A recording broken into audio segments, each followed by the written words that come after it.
আমাদের দৈনন্দিন জীবনে আমরা যখন প্র্যাকটিস করে থাকি, হাসপাতাল হোক সেটা চেম্বার হোক, আমরা পেয়ে থাকি জ্বরের রোগী। জ্বরের রোগীর এসে আমাদেরকে বলে থাকেন ম্যাক্সিমাম ক্ষেত্রেই যে প্রবলেমটা হয় সেই জ্বরের, আমরা তো রোগী, আমরা কাউকে না কাউকে তো জীবনে দেখিয়েছি আসলে ওই যে একটা অ্যান্টিবায়োটিক খেয়েছিল এটা খেয়ে এসে শুরু করেন, অথবা বাংলাদেশে একটা কমন অ্যান্টিবায়োটিক হয়ে গেছে এজিথ্রোমাইসিন, অথবা যদি পাতলা পায়খানা হয় তাহলে হচ্ছে আপনাদের সত্যি যদি জ্বরটার সাথে যদি একটু পাতলা পায়খানা থাকে তাহলে মেট্রিনজল, এটা খেয়ে রোগীরা আমাদের কাছে চলে আসেন। তো আসলে কি এটা কি খাওয়াটা উচিত কি উচিত না?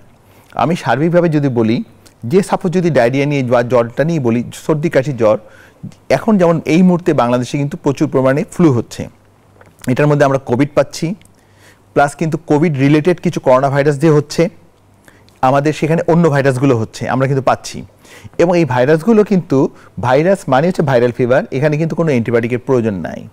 এই ভাইরাল ফিভারগুলোর পরে আমরা যদি কোনো ব্যাকটেরিয়াল ফিভার হয় তখন আমাকে অ্যান্টিবায়োটিক অবশ্যই খেতে হবে, কারণ অ্যান্টিবায়োটিক না খেলে আমার এটা কাজ করবে না।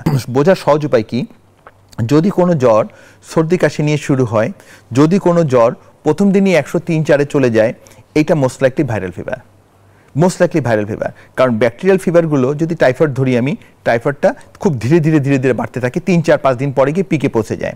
যদি মনে করি প্রস্রাবে ইনফেকশন থাকে, ইউরিন ইনফেকশনের সাথে জ্বর আসবে, সেক্ষেত্রে প্রস্রাবে জ্বালা পোড়া থাকবে।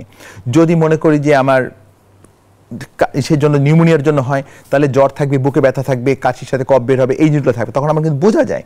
সেক্ষেত্রে না হলে আদারওয়াইজ আমরা অ্যান্টিবায়োটিকটা 3-4 দিন ছাড়া খাবো না। খাবো না কেন? কারণ অ্যান্টিবায়োটিক এক একটা জ্বরে এক একটা অ্যান্টিবায়োটিক ভালো কাজ করে, নিয়ম হচ্ছে কালচার করে অ্যান্টিবায়োটিক খাওয়া উচিত।